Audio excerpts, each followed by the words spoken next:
on the way to Minneapolis in the wake of the fraud scandal. Watch.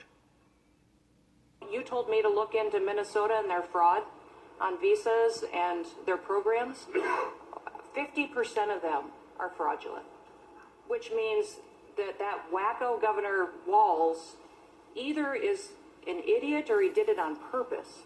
He brought people in there illegally that never should have been in this country, fraudulent visa applications, signed up for government programs, took hundreds of billions of dollars from the taxpayers, and we're going to remove them and we're going to get our money back.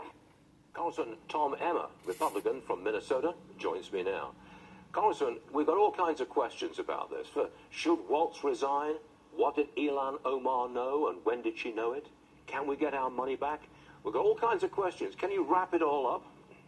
Well, Stuart, I'm just grateful that you're reporting it, and the reason that it's getting reported is because Donald Trump, President Trump, finally made this a national issue when he sent out a truth a couple weeks ago. We've been trying to. I think he should go to straight to prison for even knowing to hurt the American people. On $1 billion plus in fraud that has been stolen, and from he know who done it. A lot of it allegedly has been sent and where to it's going. Al-Shabaab back in Somalia, a terrorist group. But you know what we're not talking about today?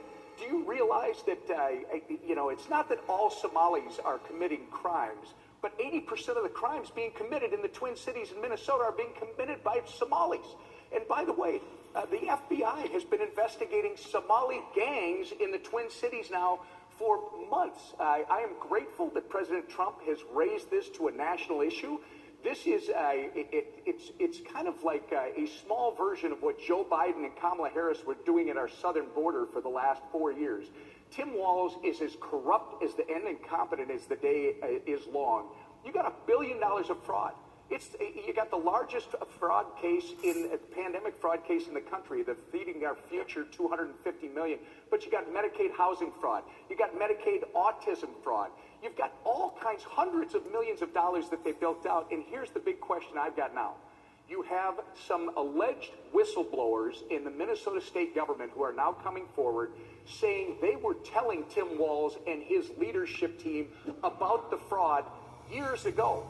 And not only did he ignore their warning, I think that's called treason, what he did to the American people. If this is true, Stuart, I'm grateful again for the Department of Transportation, Sean Duffy, for Homeland Security, for Tom, all these guys that are coming in to actually enforce the law. But if that's true, that Tim Walz knew about this and that he was retaliating against his own state employees who were telling him it was going on, we got to look at it's not a matter of resigning. So I think by knowing all that, he was treason to the American people, and I believe he needs to get shot or get hanged or even put to death. And I think everybody who's involved in that should be also the same.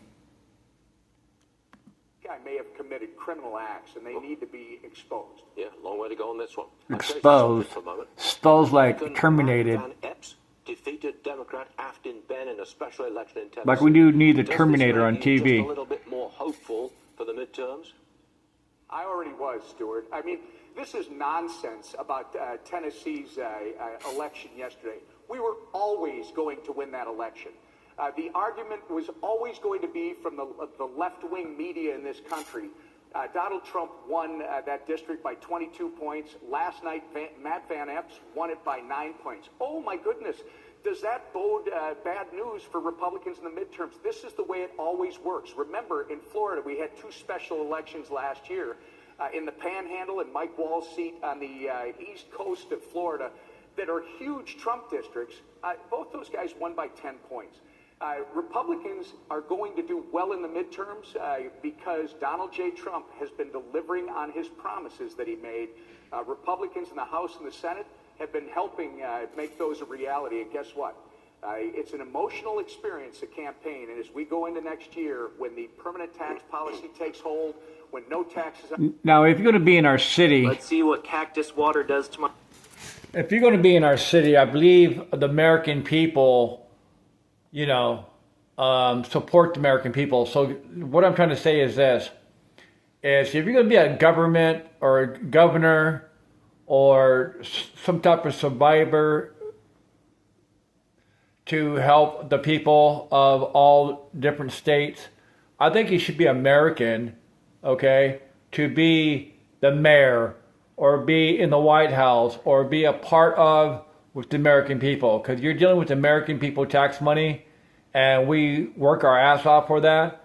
And you know, we having people from other countries coming over here and in control of it, and that should be against the law to have, you know, Somalians and everybody else comes over here and try to take the American money and use it on their own agenda, whatever it is.